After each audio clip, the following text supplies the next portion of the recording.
네, 안녕하십니까. 두유노 정치 오늘 10화는 부득이하게 와이파이가 안 돼가지고 녹방으로 하게 되는 점 양해 부탁드리겠습니다. 일단 좀 빠르게 중요한 소식들 또 전해드리기 위해서 오늘 또 귀한 분들을 모셨는데요. 그 더불어민주당의 고향을 정 이제 후보자 인터뷰를 시작하도록 하겠습니다. 그래서 오늘 정말 바쁘실 텐데도 불구하고 이렇게 또 와주셔서 감사드립니다. 네, 고맙습니다. 반갑습니다. 네, 반갑습니다. 일단 각각 본인 소개 한 번씩만 먼저 부탁드리겠습니다. 네. 네. 저부터. 네. 먼저. 이게 대상자가 전국인가요? 네, 전국에 네, 많은 시청해주시는 많은 여러분 반갑습니다. 저는 더불어민주당의 고향을 이번에 공천을 받은 전 MBC 아나운서 한준호라고 합니다. 반갑습니다. 네, 반갑습니다. 안녕하세요. 저는 이번에 더불어민주당 고양정 지역구에 공천을 받은 전 카카오뱅크 대표였던 이용우입니다. 네, 반갑습니다.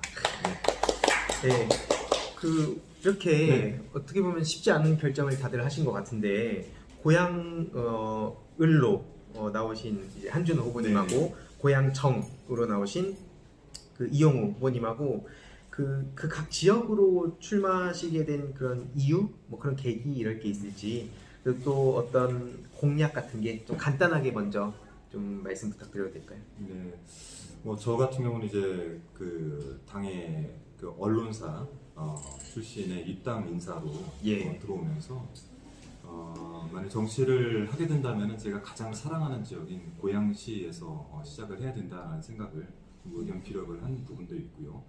감사하게도 또 이제 고양시에서 공천을 받아서 이제 정치를 시작할 수 있게 된 데 대해 당에 상당히 감사하는 마음을 가지고 있습니다. 그러면 이따가 또 지역에서 어떤 네. 각오를 또 하고 계신지 네네, 뭐 질문으로 풀어주시면 또 많이 답을 드리겠습니다. 알겠습니다. 그럼 또 이용우 후보님께서는 저는 어느 지역을 결정할지는 당에서 여러분들을 좀 했던 것 같은데요. 근데 당에서 왜 나를 고양정에 공천을 했을까? 좋은 동네예요. 좋은 동네인가요? 그럼요. 근데 사실 보면 이 고양 시민들, 특히 이 지역 시민들이 몇 가지 불만 또는 뭐 불만이나 아니면 아쉬움 같은 게 많이 있었던 것 같아요. 그 중에 하나가 뭐 상기 신도시 문제라든지 쭉 과거가 있었던 것 같아요. 근데 결국에 그 문제는 경제 문제다. 이 지역 경제를 어떻게 살리냐의 이슈고, 저는 지금까지 뭐 현대자동차그룹, 그 다음에 동원증권, 카카오뱅크 이럴 때 항상 문제가 있을 때 그 문제를 푸는 사람, 해결을 해서 새로운 걸 만드는 게 적임인데, 아마도 그런 많은 아쉬움과 문제가 있으니까 가서 풀어봐라. 그런 의미에서 저한테 이 지역을 공천한 것 같습니다. 네, 굉장히 또 궁금한 내용들이 참 많아지는데요. 차차 여쭤보도록 하겠습니다. 일단은 제일 중요한 또 유권자분들께 한 말씀씩 짧게만 먼저 부탁드리겠습니다. 사랑하는 고양 시민 여러분 안녕하십니까. 고양을 예비후보 한준호입니다. 저는 고양시에서 16년을 살아왔습니다. 이곳에서 첫째 아이, 둘째 아이, 셋째 아이를 키우고 또 이곳에서 교사 생활하고 있는 아내와 함께 MBC 생활을 15년간 해왔습니다. 또 최근에는 잠시 청와대를 거쳐서 이렇게 정치인으로서 여러분에게 모습을 드러내게 됐는데요. 제가 사랑하는 고양시에서 정치를 할 수 있게 된 데 대해 감사한 마음과 이 감사한 마음을 여러분에게 돌려드리는 것으로 정치로 보답을 하겠습니다. 반갑습니다. 네. 역시 목소리가 되게 좋으신 것 같아요. 육성 이것이 그렇죠. 육성. 네. 저는 이렇게 말 잘하는 사람하고 있으면 대비가 되죠. 잠시를 빠질게요. 저는 유권자님들께 드릴 말씀은, 과연 우리가 과거에 어떻게 했느냐가 아니고 현재 지금 이 순간 앞으로 우리가 그려 나가야 될 일산, 고양시 미래가 어떻게 되야 될 것인가. 그거는 역시 경제 문제고, 경제 문제는 경제가 활성화됐을 때 상권이 살고 사람이 모이면 자연스럽게 이 일상의 가치, 고향의 가치가 높아집니다. 그런 거 하나 하고요. 예. 과연 일산이 서울의 위성도시 또는 베드타운으로 머물러야 될 것이냐, 서울 서북부 경제권의 중심이 되어야 될 것이냐, 이 갈림길이 있다고 봅니다.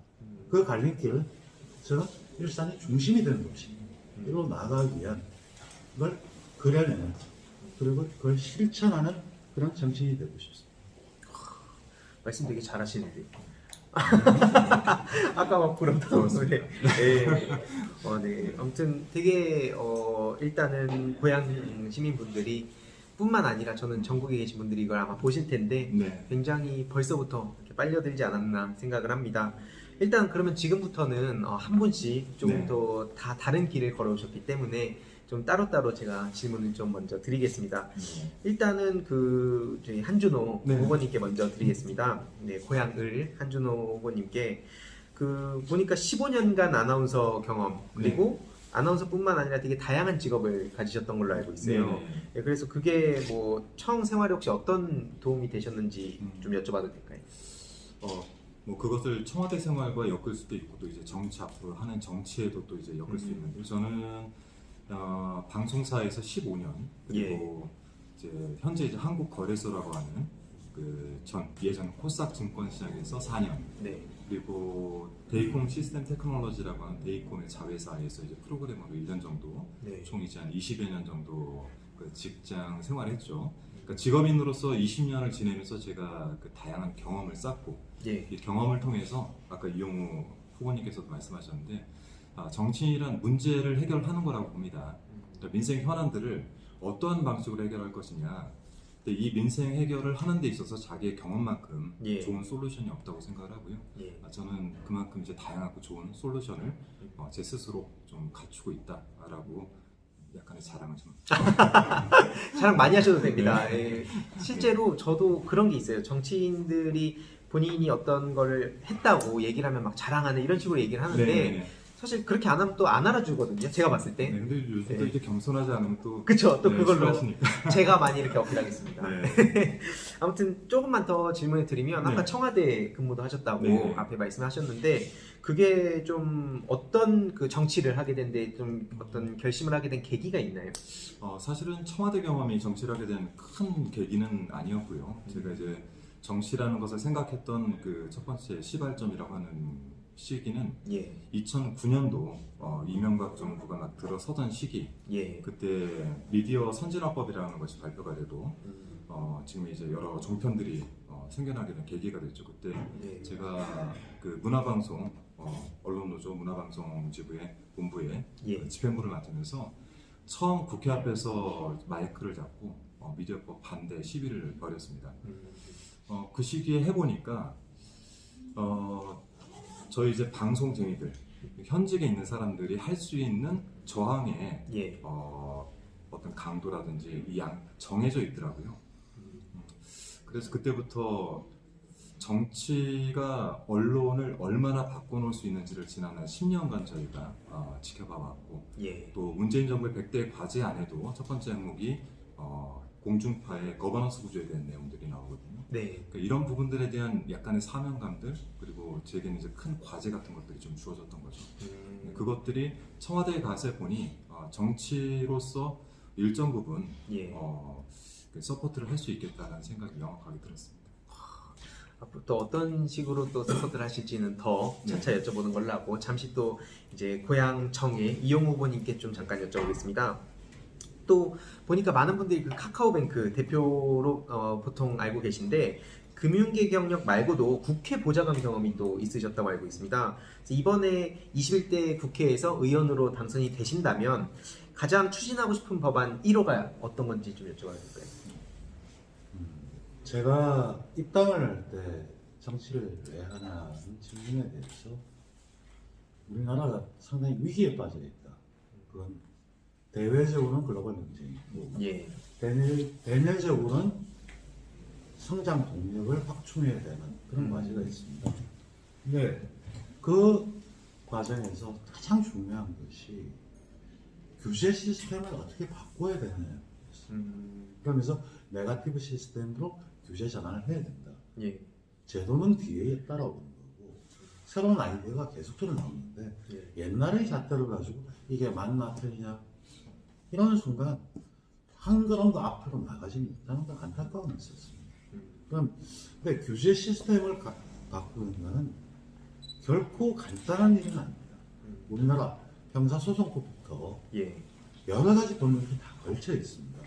근데 그걸 한 번에 바꾸겠다? 그건 있을 수가 없고요. 예. 그 중에 한두 가지 모델 케이스가 이걸 이렇게 하면 되는 거구나. 그걸 좀 찾아봐야 되고 예. 그런 케이스들은 몇 가지가 있는데 특히 법률적으로 소송법이라든지 이런 부분을 봐야 되기 때문에 뭐 하나를 딱 꼬집어 얘기할 수는 없을 것 같습니다. 그러나 그런 법률 체계를 어떻게 조금 더 바꾸고 그 바꾼 결과가 조속하게 나와서 저거 왜 저렇게 되는구나 를 보여줄 수 있는 거. 예를 들면 최근에 이제 규제 샌드박스를 예. 시행을 하고 있고요. 규제 샌드박스만으로 할 때도 약간 문제가 있는 부분이 있습니다.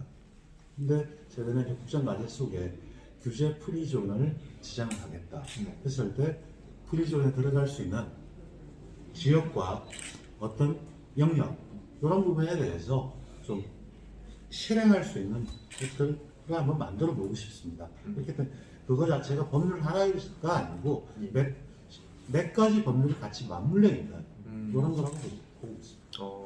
조금 더 질문을 드리면 고향의 그 금융 전문가인 이용우가 필요한 이유와 고양시와 관련해서 이런 말씀을 하셨다고 하는데 특히 일산은 이미 준비되어 있는 도시계획들을 잘만 꿰어간다면 서북경제권의 중심으로 우뚝 설 수 있다. 뭐 이런 말씀을 하셨다고 하는데 그 지역구 공약이 따로 있나요?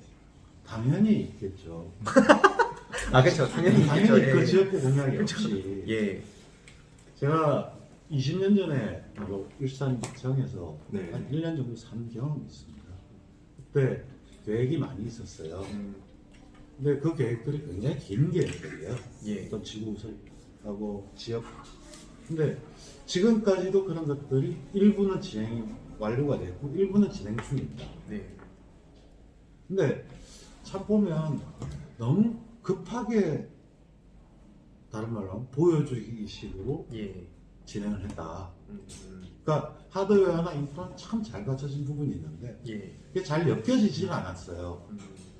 근데 실제로 경제가 운영될 때는 잘 엮어줘야 되거든요. 흔히 이 모바일에서는 아이폰과 아이폰 이후, 예. 그죠? 아이폰 이전과 이후로 나뉘지 않습니까? 근데 아이폰이라는 게 혁신의 아이콘이 되는데 예. 그 기능이 어떤 기능이었을까요? 카메라 기능, 전화 거는 거, 녹음, 문자 보내는 거 다 있는 거예요. 예. 근데 고객이 가장 요구하는 거, 여기는 주민이겠죠? 주민이 가장 각각에 있는 요소를 가장 잘 결합하고 소프트웨어로 돌아갈 수 있게 만들면 된다고 봅니다. 근데 저는 그런 부분에서 실제로 금융 전문가뿐만 아니라 현대차 그룹에 있을 때도 그랬고 항상 어떤 문제가 주어지면 그 문제를 소비자, 고객의 입장에서 왜 이렇게 되지? 기존의 관념으로는 생각 안 하고 원천적으로 이유가 뭘까? 하면서 다르게 생각하는 거. 예. 그렇게 해서 솔루션을 내왔고 성공을 해왔기 때문에 지금 돌아보면서도 여기에 들어갈 수 있는 산업 그리고 어떤 기업이 온다고 할 때도 기업이 실제로 제가 하면서 느끼는 원하는 건 A인데 예. 정부가 그래서 준다는 건 B를 준다고 하는데 그건 거창해 보여요. 그러면 A를 조금만 더 건드려지면 네. 이른바 넛지라는 거죠. 넛지. 예. 움직일 수 있는 거. 그런 건 제가 제일 잘 알고 있다.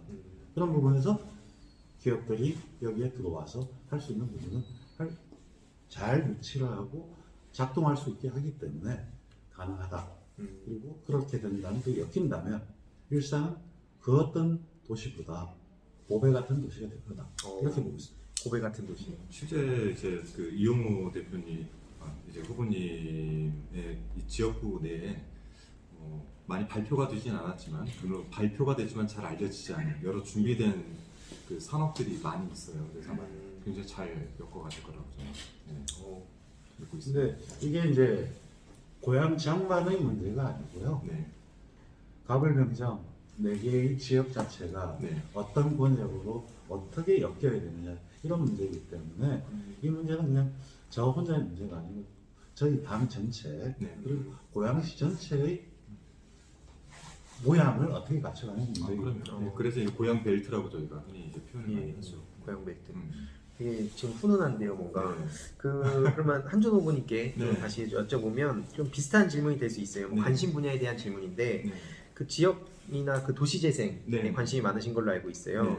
근데 재건축 난개발로 인한 환경 문제 그리고 급격한 도시와 인구 감소로 인한 지방 도시 황폐화, 구도심하고 신도심 사이의 갈등에 대해서 좀 너무 갑자기 막 이렇게 질문 드린 것 같은데 뭐가 많이 들어왔어요. 혹시 어떤 뭐 그냥 좀 간략하게라도 그러니까 일단 도시재생으로 먼저 가볍게 접근을 해보면 예. 도시재생이 무엇이냐. 근데 이 부분에 대해서 이제 한간에 이제 논란이 좀 많았죠. 이게 흔히 얘기하던 예전에 이제 재건축이냐, 예. 재생이라는 게 과연 의미가 뭐냐라고 해서 이제는 독일에서부터 시작해서 재생이라는 의미를 잘 쓰지 않고 그 의학용어로 쓰이는 inhabilitation이라고 하는 재활이라는 단어를 써서 네. 도시 재활이라는 씁니다. urban inhabilitation. 네? 네. 제가 도시 영어를 재활. 네. 도시가 아프잖아요. 그래서 재활한다. 사람도 몸이 이제 그 나이가 들면은 기능들이 하나씩 떨어지듯이 신도시로 구축을 했던 도시가 기능이 하나씩 떨어집니다. 살긴 좋았죠. 원래 예, 예. 건강하고 이랬던 도시가 예. 기능들이 하나씩 떨어지는 것들을 다시 그 기능들을 복원을 시켜주는 걸 도시 재활이라고 해요. 그래서 오히려 도시재생이라고 해서 뭐 이제 난개발이라든지 난개발을 통해서 또 그 지역민 간에 서로 이루어지는 여러 가지 분쟁들 예. 이런 것보다는 원래 자족 도시로서 설계가 됐던 제1기 신도시가 기능이 뭐가 떨어졌는지를 정확하게 판단을 하고 그 부분들을 재활을 해주는 것이 실제 이제 도시재생이라고 하는 게 그 제가 생각하는 예. 네, 의미라고 생각을 하고 있고요. 예. 예. 저희 이제 지역구 내에는 특히나 이제 다른 지역구하고 다르게 도농복합지이면서 제3기 예. 신도시가 들어서는 예. 지역으로 이제 지정이 되어 있는데 이 부분들을 가장 전 중점적으로 보고 있어요. 그러니까 도시 재활이라는 부분, 과연 처음 설계됐던 부분에서 어떤 부분들이 기능이 떨어졌고 그리고 어떤 부분들을 고쳐줬을 때 다시 사람들이 잘 살 수 있도록 만들어줄 수 있을 것인가. 그래서 그런 부분에서 도시 재생을 접근하고 있습니다. 네, 재활 아까 그 영어를 알아들으신 분들이 얼마나 계실지 모르겠는데 발음이 안 좋아요. 아유, 저는 불어서 그런 겁니다. 네. 네, 양해 부탁드리고요. 지역에 아까 16년 정도 네. 사셨다고 들었습니다. 저도 이제 지금 알게 된 건데 찾다 보니까 네. 그 덕양구 주민들이 대중교통 불편을 겪고 있다고 알고 있어요. 맞습니다. 그래서 그 GTX나 분당선 설립 계획에 대한 어떤 의견 네. 같은 걸 좀 짤막하게 말씀 부탁드립니다. 일단 GTX나 분당선은 조금 장기적인 안목에서의 계획이고요. 조금 더 이제 짧은 계획을 먼저 말씀드리면 고양선 문제가 하나 달려 있습니다. 고양선. 행신을 중심으로 해서 생각을 하면은 예. 중앙선이 지나가는 곳과 또 행신 KTX가 있는 행신역과 보면은 굉장히 병렬적으로 이렇게 그 도심이 놓여져 있어요. 예.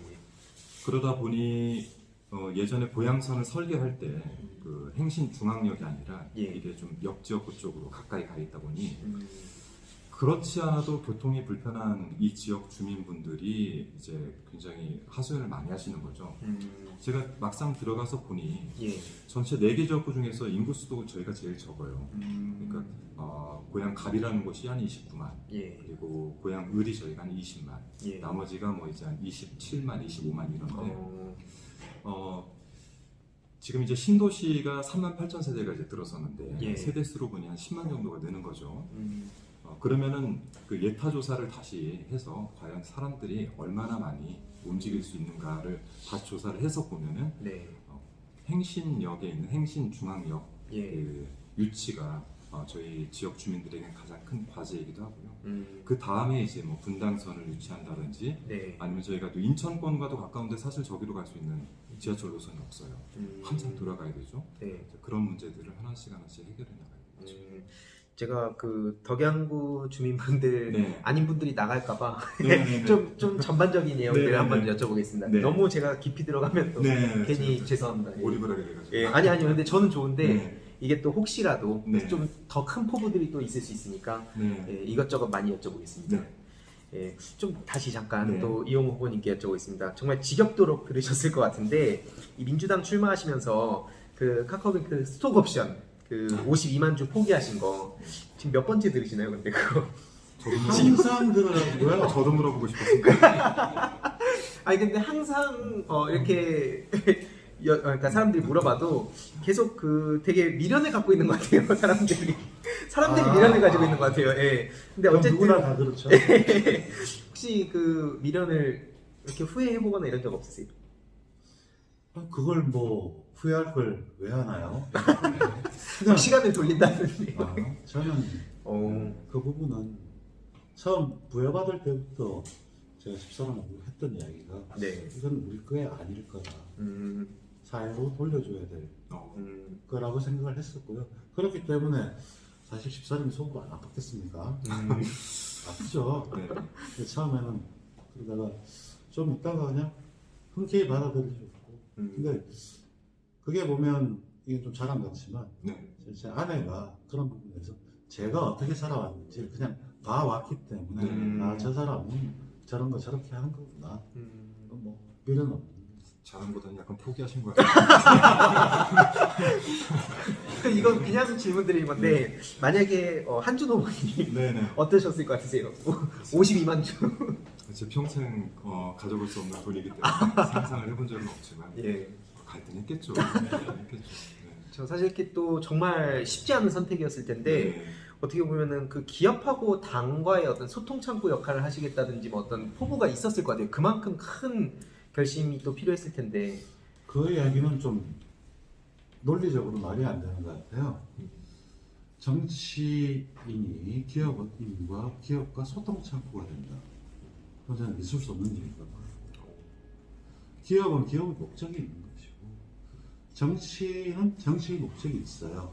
기업은 이윤극대화라든지 근데 기업은 이해관계가 있기 때문에 조율하는 거죠. 네. 근데 정치의 영역은 바로 기업을 뿐만 아니라 그 주위의 시민들, 그 있는 지역들 이런 관계이기 때문에 소통 역할을 하면 그건 정치인을 하면 안 된다고 봅니다.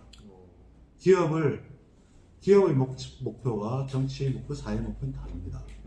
그 다른 거를 같이 조율해가지고 솔루션을 찾아야지 이걸 대변하는 순간 그건 뭐 정경련 하죠. 정경련 하려면 그렇게 하면 돼요. 아, 그 혹시 이제 어떻게 보면은 그 지금 당에 그러니까 이번에 그만두시고 나오시고 당에 오신 후에 좀 현실 정치에 대해서 조금씩 이제 가까이서 이렇게 직접 보고 느끼는 게 되게 많으실 것 같아요. 좀 어떤 말씀을 하고 싶으신가요? 보면 주위에서 저희 선생님들 중에서도 정치를 많이 뛰어드시는 분들 제법 있었거든요. 예. 근데 가장 문제라고 제가 옆에서 느꼈던 건 그거였어요. 그러니까 교수님들 정치반에 정치를 아주 우습게 알아요. 자기가 정치를 다 아는 것처럼 생각했어요. 근데 정치는 정치 나름의 논리와 예. 이게 있어요. 겸허하게 배워야 되는 거예요.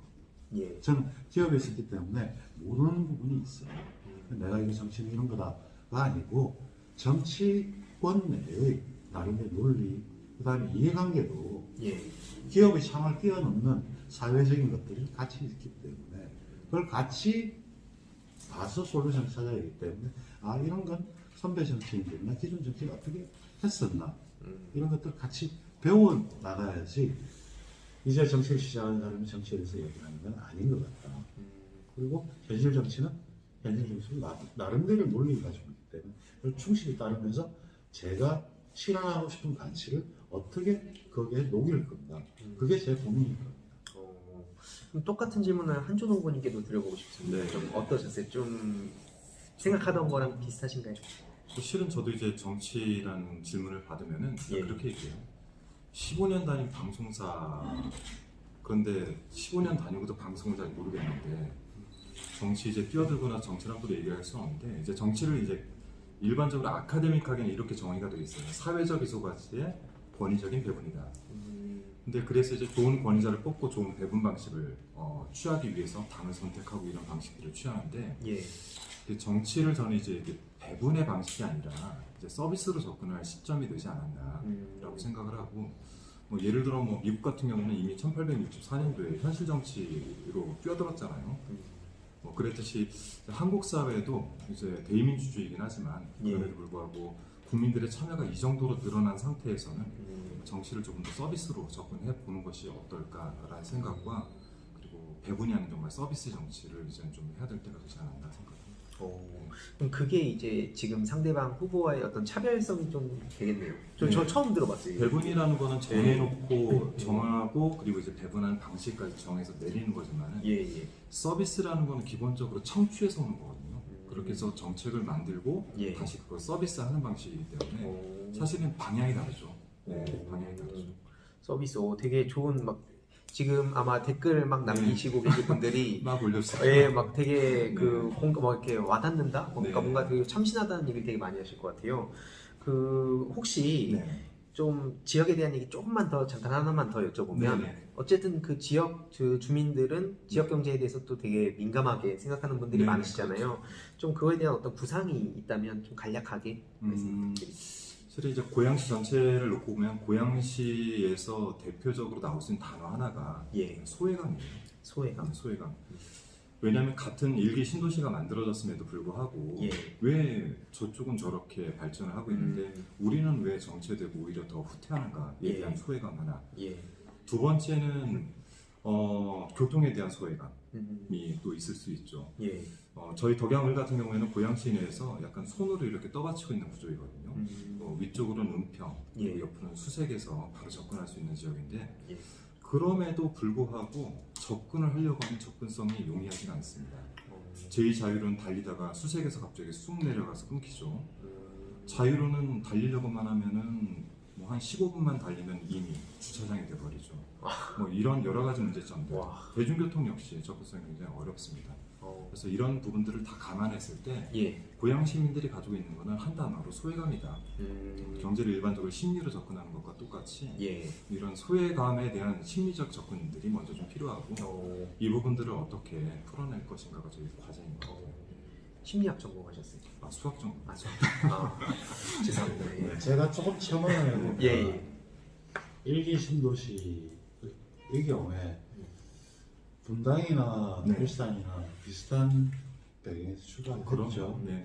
근데 가장 큰 축으로 봤을 때는 분당은 경부축이었고 이 일산은 경의선 축인데 경의선 축은 평화 통일과 연관되어 있어요. 뻗어나가지를 못해요. 사실 이 남북 관계가 긴장되면 긴장될수록 일산은 굉장히 어려워지는. 그러다 보니 잘 평화체제의 구축이 굉장히 중요해요. 그럴수록 평화체제가 될수록 남북 경협이나 이 축의 가장 중심이 될 수 있는 그런 가장 도시예요. 이제 가능성을 말씀하시는 거죠. 근데 그게 막혀 있으니까 도시가 어디를 의존하냐? 서울에 의존해야 돼요.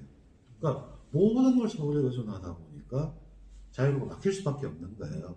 근데 막히려고 하면 도로를 교통망을 해줘야 되는데 여기는 산업이 활성화되어 있는 지역이고 여기는 레드타운이 되어 있잖아요.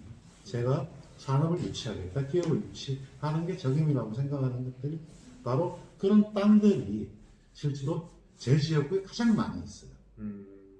신텍스 돼가지고. 근데 그런 지역에 가장 특장이 있는 산업들을 어떻게 배치를 하고 그 산업들이 또한 굴뚝산업이 아닌 4차 산업혁명에 관련된 산업들, 미디어, 메디케어, 바이오, 컨벤션 이미 돼 있죠. 확장이 돼 있고 그것들 같이 한다면 그 자체가 하나의 클러스터를 형성을 해줘요.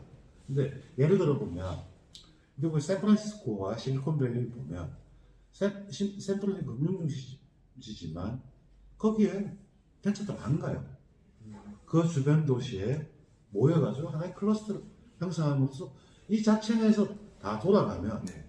그러면 중장기적으로 도로 문제도 물론 서울의 교통 접근성에는 GTX라든지 다른 게 병행이 돼야 되겠지만 이런 경제 구조를 만들어 줘야지만 이 고향, 이 서구권이 하나의 경제권으로서 형성되지 않을까 그렇게 봅니다.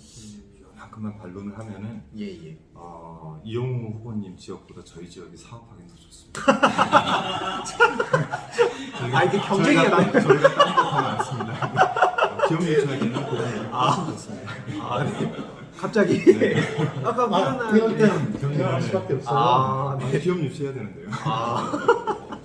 네. 아니 그 경제에 대해서 이렇게 좀 그 공부를 하신 게 빈익빈부익부 현상에 대한 어떤 원인과 해법을 찾으려고 하신 거라고 좀 알고 있는데 그 해법은 좀 찾으셨나요, 혹시?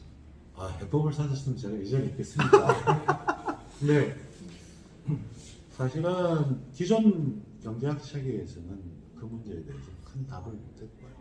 근데 최근 2007년 금융위기 이후에 뭐 잘 알다시피 토마 피케티 등등 경제학에서 분배 문제가 가장 중요한 과제가 된다는 2007년 금융위기 때문이에요.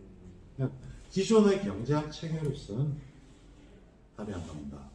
그러면 어떻게 해야 될까 했을 때 여러 가지 이제 대안을 찾고 있는 중이고 뭐 이 정부에서 소득주도 성장을 주장했던 것도 일종의 그 대안 중에 하나였을 겁니다. 예. 그러니까 정답은 아직 없는 상태고요.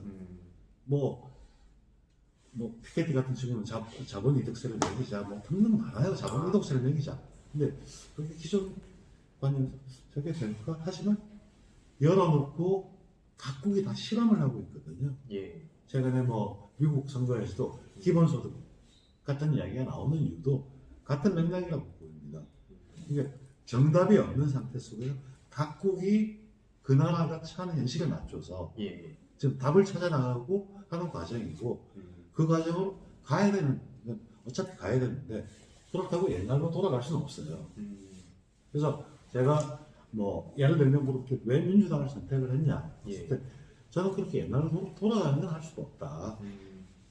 새로운 걸 시도하고 문제를 지속적으로 풀려고 하면 그게 답은 찾아집니다.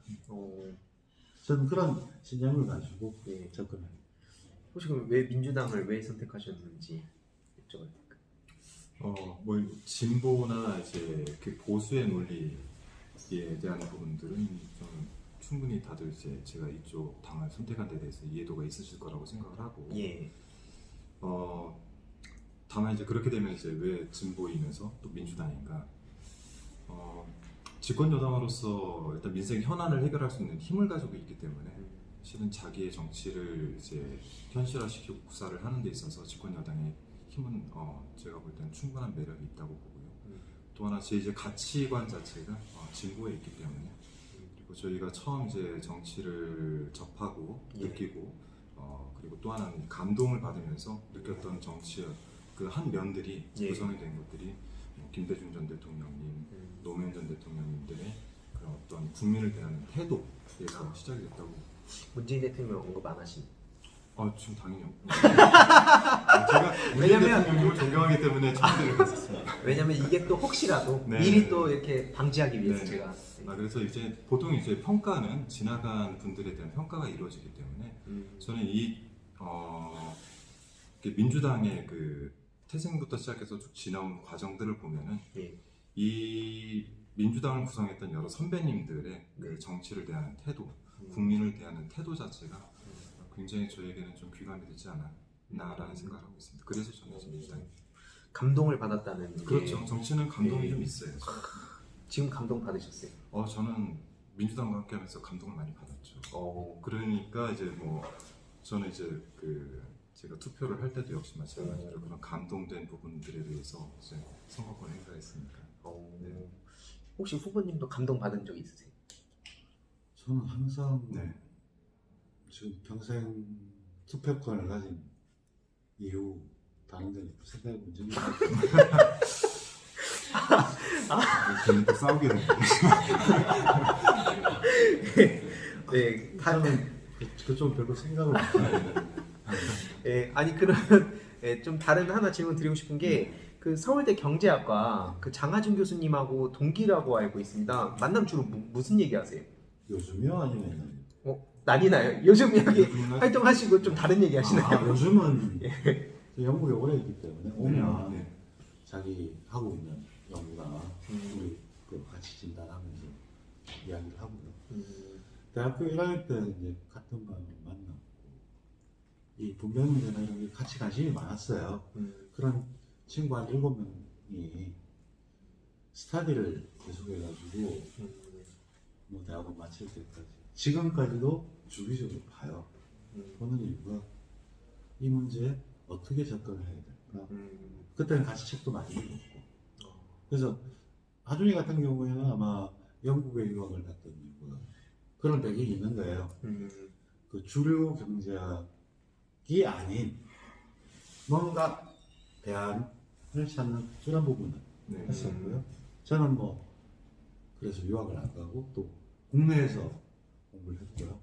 뭐 그런 그러니까 기존의 정통 경제학의 체계와 달리 예. 그래서 저 같은 경우 이제 제 은사가 변영민 선생님이 제 은사고 뭐 그때부터 분배 경제학이라든지 계속 그렇게 지금 요번에도 정치를 한다고 인사를 했더니 굉장히 좋아하시더라고요.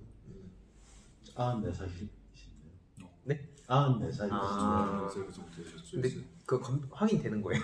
좋아하셨는? 저 광화문에 영혼이 있어요. 아 그래요? 아 네. 그럼 언젠가 기회가 된다면 아, 확인해 보는 걸로 네. 하겠습니다. 혹시 그 오픈 뱅킹 같은 것도 하세요? 당연히 저 모바일 하면서 예. 하죠.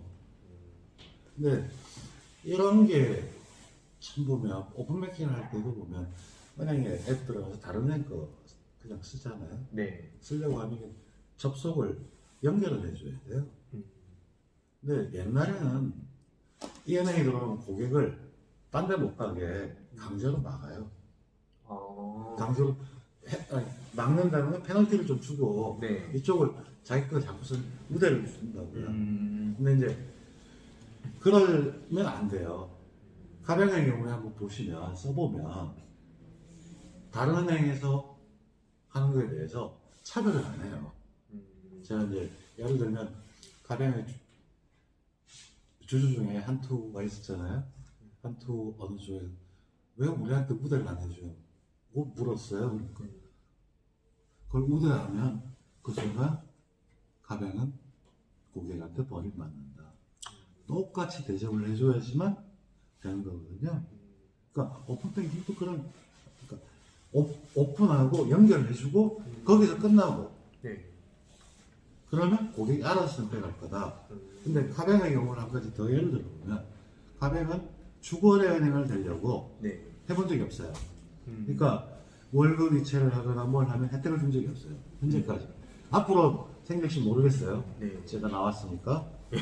근데 안 하거든요. 예. 그냥 똑같이 하면 쓰다 보면 이게 자기도 모르게 주거래 은행이 돼요.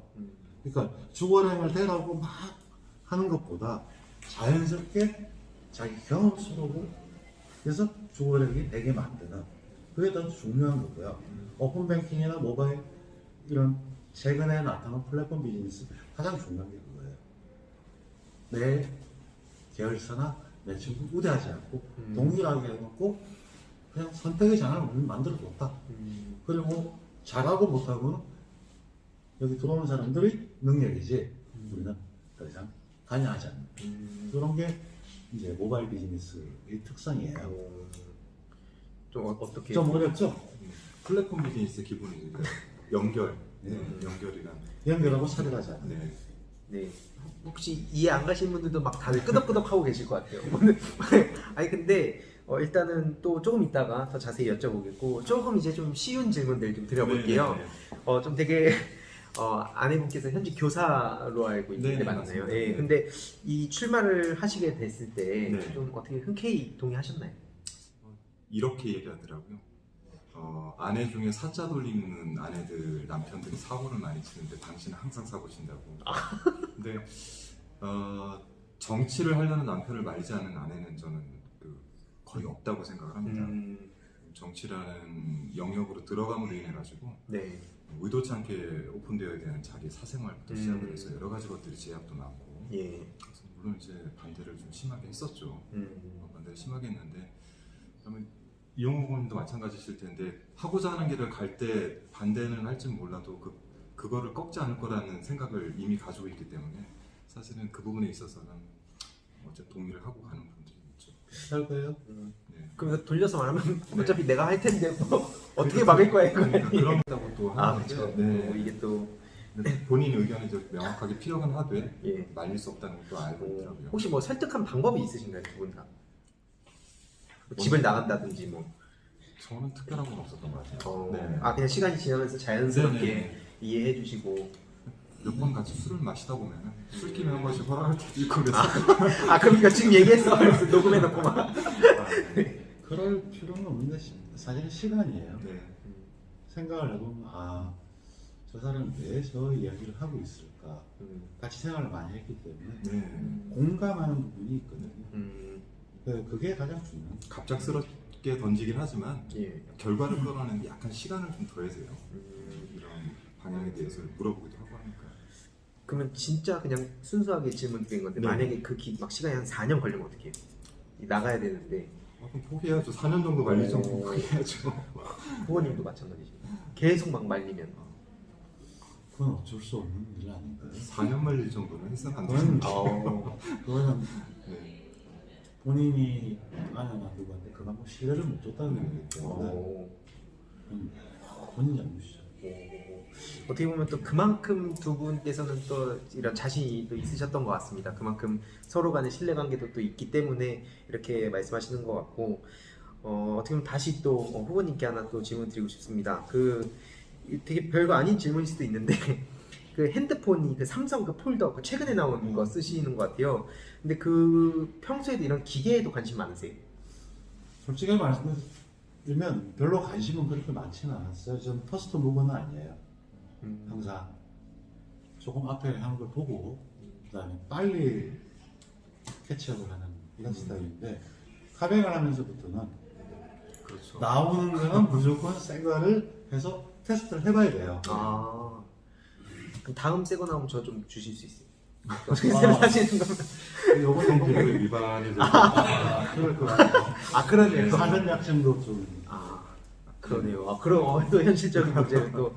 근데 진짜 그런 어떻게 보면 저 같은 경우에도 새로운 기계라든지 어떤 신기술 이런 거 따라가는 게 너무 어렵더라고요. 특히 키오스크 같은 경우에도 그 어르신분들께서 제가 되게 놀랬던 게 어르신분들이 그런 걸 못 해가지고 막 그런 걸 가지고 젊은 친구들이 악플을 달아놨더라고요. 뭐 이런 것도 못 따라가면 그냥 죽어야지. 이런 진짜 되게 충격적인 글들도 많이 굉장히 나오는데. 잘못된 예. 발상이고요.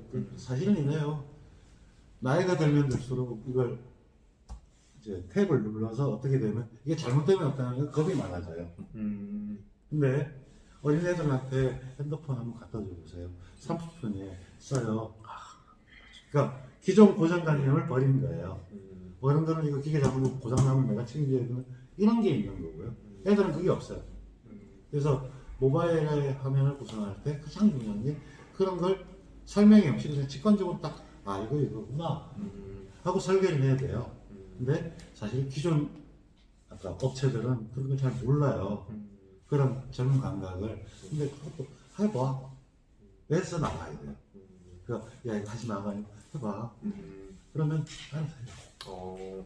어떠세요? 좀 약간 새로운 거 나오면 따라가는 스타일이세요? 아니면? 저는 굉장히 클래식한 사람이에요. 물론 이제 저희 이제 첫 직장이 어쨌든 데일콤 계열이기 때문에 프로그래머로 저는 시작을 했고 그럼에도 불구하고 저는 약간 좀 느림의 미학을 좋아합니다. 그 예전 저희 96년대 그런 게 있었어요. 그러니까 www. 이렇게 들어가는 윈도우 보호가 나오고 나서 96년도에 본격화된 윈도우 시스템에서 저희가 클릭을 하면서 갑자기 컴퓨터를 썼죠. 전에는 모뎀 시스템으로 돌아갔죠. 근데 그때 이제 교수님께서 www 써놓고 저한테 질문한 거예요. 이게 뭐냐? 월드 와이드 웹입니다. 이거를 당신들보다 더 젊은 사람들은 뭐라고 하는지 아느냐? 뭐지? 따따따. 이렇게 따따따라고 표현하시더라고요. 그러니까 뭐냐면 저희는 그 자체도 다 해석을 하려고 들어가는데 해석을 하려고 들어가는데 아이들이나 이걸 막 저희처럼 이제 모뎀 시스템이나 이런 걸 쓰지 않은 사람들은 그냥 따따따인 거예요. 따따따를 쳐야지만 어딘가로 접속이 되는 그냥 하나의 신호일 뿐인 거죠.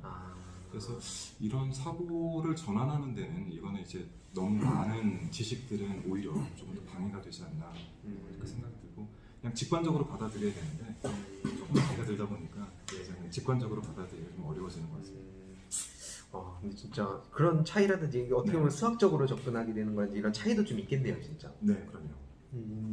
좀 다른 질문 좀 드려보면 그 카카오뱅크에서 혁신을 좀 이렇게 이끄셨다고 저는 알고 있는데 어떻게 보면은 그 국회 정치권에서도 혁신을 좀 하고 싶은 부분이 되게 많이 이렇게 보이실 것 같아요. 물론 다 할 수는 없겠지만 그 중에서 좀 어떤 부분을 가장 하고 싶은지 좀 여쭤보고 싶습니다. 혁신이라고 하는 거는 기본적으로 어디서 출발하냐면 불편한 걸 발견하는 데서 출발해요. 그러니까 국회 드나들 해서 불편하신 거 있죠? 네. 왜 저런 과정을 겪어야 될까? 있잖아요. 네. 출입부터 시작해가지고 저는 굳이 그렇게 하지 않아도 될 것들이 많이 보여요.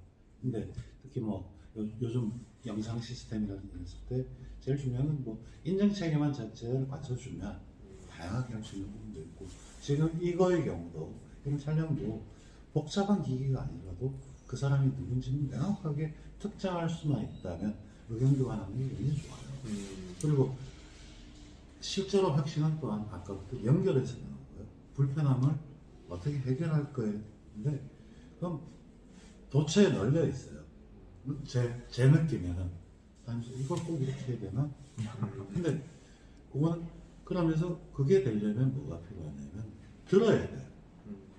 듣는다는 건 유권자의 소리를 실시간으로 수시로 들을 수 있는 창구를 가지고 있는 게 좀 필요하다고 보이고요. 그렇다면 할 수 있는 건 많이 있을 것 같아요. 저희들 요즘 선거 코로나19 때문에 제대로 못하면서 그러다 소통은 다른 방식으로 자꾸 하잖아요. 그걸 제가 이거 이렇게 하면 어떻게 합니다. 또 우리 팀에서 이거 이렇게 하면 좋습니다. 한번 해보지. 그러면서 새로운 게 의외의 결과가 나오긴 해요. 저는 그런 것들을 해나가는 그냥 혁신을 하는 거죠. 아까 약간 국회에서의 불편함이 뭐 당장 이제 출입하는 과정부터 말씀해 주셨는데 혹시 좀 국회에서 이거 좀 불편하다 하는 게 있을까요? 국회에서 불편하다. 네, 뭐 정치권이라든지 아니면 뭐 많이 안 들어가서 잘 몰라요. 그냥. 아마 처음 들어오실 때 너무 불편하셨던 것 같아요. 뭐 이제 안전 기준이라는 거는 어디나 다 있으니까 지켜야 될 거 사실 좀 지켜야 되는 부분이 있고요. 저는 이제 국회에서 이제 활동을 하시는 국회의원들을 대상으로 보면은 사실 말씀을 하셨어요. 이미 말씀 속에 있었는데 소통 체계 변화가 좀 필요하다. 이제 우리 국회가 생기고 나서 또 소통의 체계가 사실은 계속 이제 밑에서부터 위로 올라오는 구조를 가지고 있다 보니까 항상 말이 그렇잖아요. 2번, 3번 걸러지다 보면은 좀 왜곡이 되기도 하고 문서 자체가 또 심플하게 줄이다 보면은 뭐 내용들이 사실 함축적으로 들어가다 보니까 빠뜨려지는 내용들도 좀 있어서 이미 많은 사람들이 다양한 디바이스를 통해 가지고 소통을 하고 있는 상태라 국회의원들도 좀 소통의 체계나 또는 이제 소통의 방식들에 대한 변화를 좀 줘야 되는 것이 아닌가 이런 생각을 하고 있습니다. 혹시 뭐 어떤 좋은 방법이 있을까요? 그러니까 지역에서는 이제 저희는 지역구에 출마를 한 사람이니까요. 지역의 민원이 어떻게 전달이 되는가를 생각을 해보면 지역 사무실로 그나마 이제 그 지역 사무실을 아는 사람들이 찾아가서 민원을 넣거나 또는 전화번호를 알면 민원 제기를 합니다. 그 민원들 중에서도 이제 주로 이제 중앙으로 가져가서 풀어야 되는 문제, 또는 지자체에서 풀어야 되는 문제를 나눠서 또 이제 문제를 푸는데 나머지 대의가 전달되는 방식에 있어서 나머지는 전부 다 단절되어 있는 거예요. 그러다 보니까 바로 청와대 가서 청원을 넣어요. 맞아요. 요즘 특히 청원 시스템이 그래서 그냥 아이디어 차원에서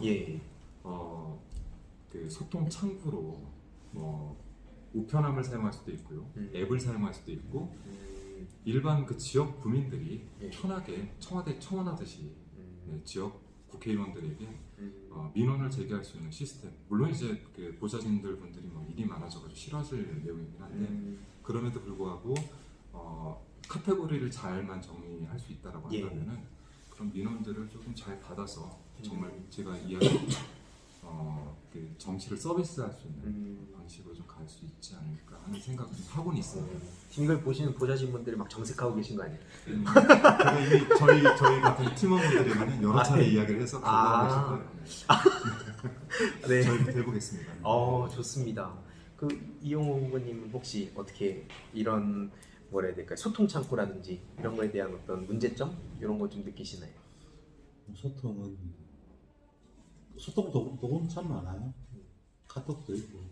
근데 제가 카뱅 그만두면서 카톡방을 정리하는데 5시간 걸렸어요. 너무 방이- 많아가지고. 네. 전 직원 한 600 몇십 명이 다 쓰는 단톡방부터 이 파생이 네. 너무나 많아가지고 어디를 나가야 되는 건지 그걸 나가는 것만 하는데 5시간 걸리더라고요. 동시에 한 10개 열어놓고 하거든요. 근데 그 별로 어려운 일 아니에요. 조금만 기기 작동을 할 줄 알면. 근데 다양한 방법 쓸 수가 있어요. 뭐 우리 같은 팀, 네. 뭐 같이 몇 사람이 알바 하잖아요. 그 다양한 방식으로 조금만 신경 쓰면 할 수 있는 거 되게 많아 보여요. 그리고 그런 프로그램도 있어요. 실제 다양하게 할 방법이 있다고. 그 예전에 그 얀이라고 불리셨다고 알고 있는데 혹시 그게 어떤 건지 설명 좀 부탁드려요. 이게 이제 카뱅 할 때 이제 수평적 소통을 하자고 해서 카카오가 하고 있기 때문에 예. 영어 이름을 쓰자고 했습니다. 근데 영어 이름이 없었어요. 근데 제가 이용우니까 네. 이니셜 YW인데 Y로 시작하는 이름이 없을까 하다가 좀 독특한 걸 생각했었죠. 근데 우리나라에도 왔었는데 프랑스 사진작가 중에 얀이라고 하는 사람이 있어요. 근데 그 사람은 에드벌룬을 타고 다니면서 공중에서 사진을 찍었어요. 그래서 우리나라에서도 DMZ를 공중으로 다니면서 사진 찍은 애가 전시회가 한 적이 있어요.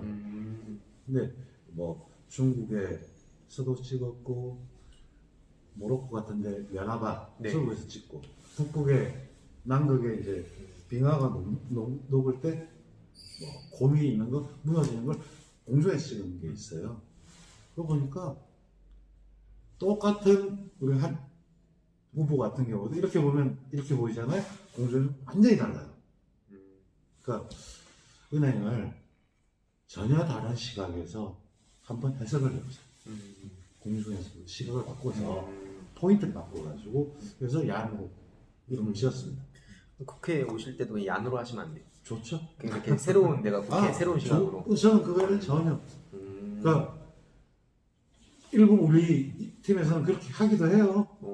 근데 다른 사람들이 볼 때 불편해하는 거예요. 그러니까 카뱅을 경험해서 가장 불편한 건 뭐였냐면 예를 들어 저기 전에 어떤 회사에 거기 한준호 씨 있잖아요. 그때부터 이제 상당히 패닉이에요. 한준호가 누구야? 영어 이름 뭐지? 막 찾아요. 다 영어로만 불렀었기 때문에 그 사람 이름을 영어만 기억을 해요. 그래서 의도해가지고 계속 외워야지만 이 사람 누구 이렇게 할 수 있어요. 혹시 영어 이름 있으세요? 아까 영어 되게 잘하시는 것 같은데. 영어 잘 못해요. 제가 너무 영어 잘 못하는데 네. 물론 이제 잠깐 이제 뭐 싱가포르에서 잠깐 공부를 했었기 때문에 뭐 이름이 있긴 한데 네네. 잘 안 씁니다. 저도 이제 제이니까 준호니까 네네. 제임스로 하고 싶었는데 네. 제이슨이라는 이름. 제이슨. 제이슨. 네. 카뱅에 제이슨이 4명 있어요. 흔하더라고요. 저 카뱅에 4명입니다. 네, 좋습니다. 아무튼 어떻게 보니까 지금 더 질문 드리고 싶은 게 참 많은데 네. 시간이 벌써 굉장히 많이 지나갔어요. 그래서 아쉽지만 좀 다른 분들, 그러니까 좀 국민들이 다 이렇게 궁금해하실 만한 간단한 질문들 몇 개만 좀 드릴게요.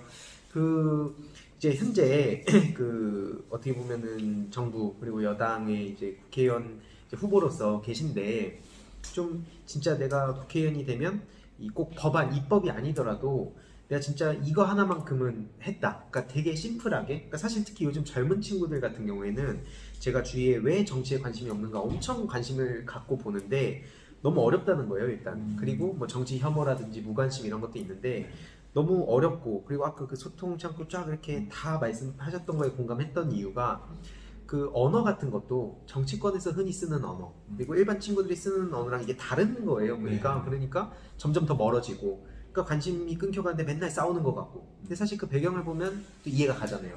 그래서 내가 이거 하나만 꼭 하고 싶다. 그리고 상대 당이 사실 뭐 잘 아시겠지만 또 협조를 안 해줄 때 그러면서 심지어는 막 고성지르고 막 이런 좀 그런 면에서 젊은 친구들이 아 나 정치권 그냥 보기 싫어 이러는 것 같은데 좀 이런 부분에 대한 어떤 해결책이라고 하긴 좀 그렇지만 그럴 때 나는 어떻게 하겠다 이런 걸 하나씩만 좀 짧게 말씀해 주시면 좋을 것 같아요. 뭐 다 사람들마다 생각이 달라서 정답은 없는데 예. 알겠습니다. 제가 정치권에 들어가서 가장 집중을 하는 건 아무래도 저는 이제 그 미디어 전문가로 이제 들어왔기 때문에 네. 그리고 제가 이제 겪었던 일들이 있기 때문에 문재인 100대 과제 중에서 지상파들의 거버넌스 구조 개혁부터 시작해서 예. 미디어 콘텐츠, 저희 K 콘텐츠라고 부르는데 한국발 K 콘텐츠의 활성화를 위해서 제일 필요한 게 뭐냐면요. 예. 우리나라가 독특한 구조인데 미디어에 대한 미디어 산업에 대한 규제와 진흥이 부처가 3개예요. 세 개요. 부처가 3개예요. 그렇죠. 방송통신, 그다음에 OTT 플랫폼이라고 불리는 요즘 이제 많이 쓰시는 OTT 플랫폼. 그다음에 이제 외주 제작을 하시는 분들에 대한 여러 가지 문제 또 문체부로가 있고 그래서 이 3개의 부처에서 규제와 진흥을 따로따로 하다 보니까 실은 산업의 발전에 약간 저해 요소가 됩니다. 가장 첫 번째 이야기하셨던 여러 가지 규제에 대해서 뭐 샌드박스 규제 얘기도 하시고 여러 가지 얘기하셨는데 이제 규제 차원에서뿐만 아니라 진흥 차원에서도 역시 그 한 부처에서 규제와 진흥을 일관되게 하는 것이 옳지 않을까 싶어서 세 부처에 대한 통합의 문제 이런 것도 이제 큰 관심사이고 마찬가지로 이제 정치 혐오에 대해서 말씀하셨는데 예. 그 제가 드라마 제목은 참 기억이 안 나는데 예전 최수종 씨가 정치인으로 나와서 한 대학에 가서 강연을 하려고 하는데 뭐 학생들이 굉장히 반발을 심하게 해요. 나오면서 그 얘기를 합니다. 정치인이란 표로 먹고 사는 사람들인데 투표도 하지 않는 사람들이 우리한테 뭐라고 하니 그리고 투표도 하지 않는 사람들이 20대이니 우리는 20대를 위한 정책을 만들 수가 없는 것이다. 그러니 당신들은 이제부터라도 정치에 관심을 좀 가져라. 그래야 정치인들도 당신한테 관심을 가지고 정책을 만든다. 저는 이제 싫은 것들을 피하는 거는 뭐 옛날 어르신들도 많이 말씀을 하시긴 하지만 네. 싫어도 관심을 가지고 봐야만 청년들을 위한 정책들이 더 늘어나고 예. 더 현실적인 정책들이 나옵니다. 그래서 그 20대 분들, 이제 정치 혐오가 생기신 분들에게 감히 말씀드리건데 정치에 관심을 가져야 여러분들을 위한 정책들이 생깁니다. 라는 말씀을 꼭 드리고 싶습니다. 와, 맞습니다. 진짜 격하게 공감합니다. 그러니까 정치에 관심을 가지고 투표를, 그러니까 저도 항상 얘기하는 게 진짜 기권이라도 해야 그거를 가져오려고 사람들이 노력할 텐데 그렇죠. 아예 안 찍으니까 계속 똑같은 문제가 반복되지 않나. 네. 되게 좋은 말씀 감사드리고요. 혹시 이용호 의원님도 저는 사실 조그만 일을 해도 일을 하는 국회의원이 되고 싶어요. 근데 법을 하나 만들려고 하면 입장이 다르잖아요. 예. 근데 계속하는 수없이 반복하는 이야기이기도 해요. 영어의 different라는 말을 보면 그게 해석하면 다르다는 거예요. 근데 잘 안 되는 이유가 그걸 맞다 틀리다 그런 해석을 하는 순간 예. 내가 맞는데 왜 틀린 걸 따라야 될까요? 근데 다르다고 하면 네. 나하고 나하고 달라. 근데 달라도 공통되는 몇 가지가 있을 거예요. 예. 그걸라도 찾아서 조금이라도 한 걸음 한 걸음 나아갈 수 있는 그런 정책을 하고 싶습니다.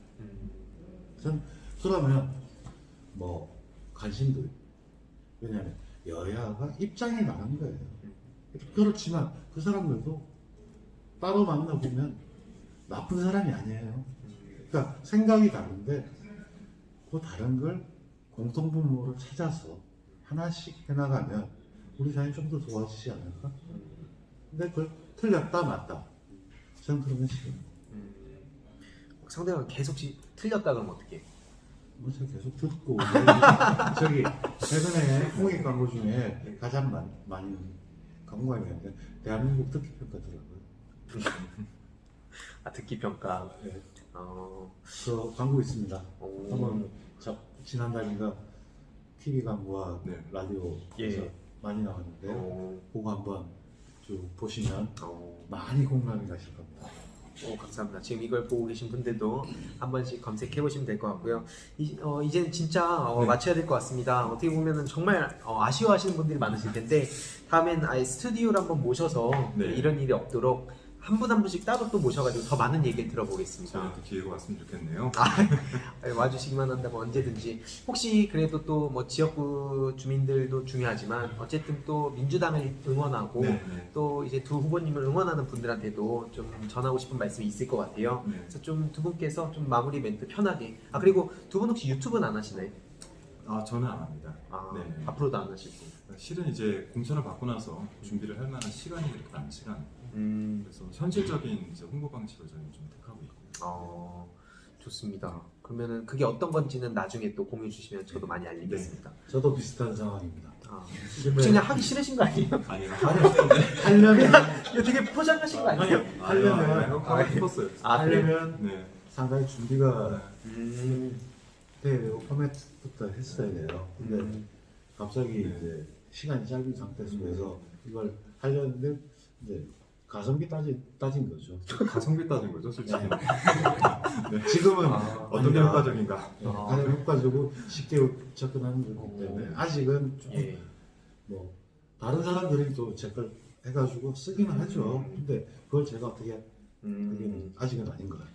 근데 확실히 진짜 이거 되게 중요한 게 어느 순간 이 유튜브라는 게 확 활성화가 되기 시작하면서 막 그냥 무슨 성함 뒤에 TV 붙여가지고 막 나오시니까 네네네. 처음에는 막 다들 응원해 주시다가 너무 많아진 거예요 이게 진짜. 그러다 보니까 이게 다들 좀 지친다는 얘기를 하셨는데 지금 어떻게 보면 두 분은 확실히 시작할 거면 어떻게 보면 준비를 하고 네. 약간 그렇게 해야 되는 거 아닌가, 약간 그런 프로 정신을 보여주신 것 같습니다.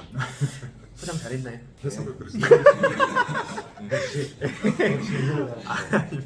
그럼 두 분 마지막으로 한 분씩 이렇게 진짜 전하고 싶은 마지막 말씀 부탁드리겠습니다.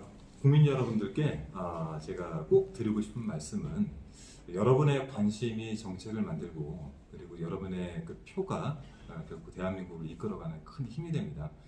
물론 지금 뭐 코로나19 사태로 인해서 움츠려들어 있는 실물 경제 그리고 뭐 여러분의 이제 실제 활동 범위조차도 많이 좁아져 있는데요. 그럼에도 불구하고 저희 정치인들 조금 더 관심을 가지고 지켜봐 주신다면은 지금 하고 있는 일들을 잘 마무리하고 조금 더 나아갈 수 있는 발전 방향들을 제시할 수 있을 것 같습니다. 많이들 관심을 좀 가져주시기를 당부드리겠습니다. 네, 고향을 한준호 네. 후보님이었습니다. 네. 네, 고향 정 이용우 후보님. 역시 말을 잘하는 사람. 힘들어요. 죄송합니다. 근데 거의 같은 생각일 겁니다. 정말 코로나19 때문에 많은 사람들이 힘들었고 생활 자체도 그리고 힘든 사람들이 많이 생기고 예. 특히 사회적 약자라고 할 수 있죠. 소상공인부터 있는 사람보다 엄청 더 힘들어지는 그런 구조지 않습니까? 이거 빨리 극복하고 싶고 해서 그런데 그 이후에 정치라고 하는 데 관심을 가지고 또 적극 참여를 해주는 게 저희들을 엉뚱한 길을 안 가게 하는 걸 겁니다. 제가 이렇게 말했으면 했잖아요. 예. 그럼 이거 증거이기 때문에 네. 당신 언제 그런 이야기 했는데 지금 왜 그렇게 해? 하기 때문에 더욱더 조심스럽게 그러니까 그 사람들한테 관심을 가져주시면 똑바른 정치를 할 수 있지 않을까 저는 그렇게 봅니다. 그래서 정말 저희가 이렇게 말했던 거 기억을 해주시고 잘못됐을 때 꾸짖어주는 그런 유권자가 되어지길 바랍니다.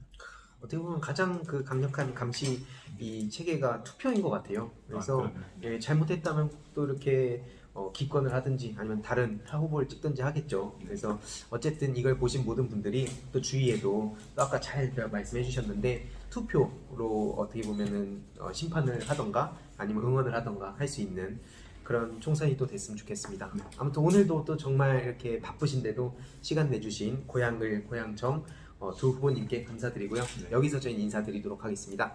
네, 다들 시청해 주셔서 감사합니다. 고맙습니다.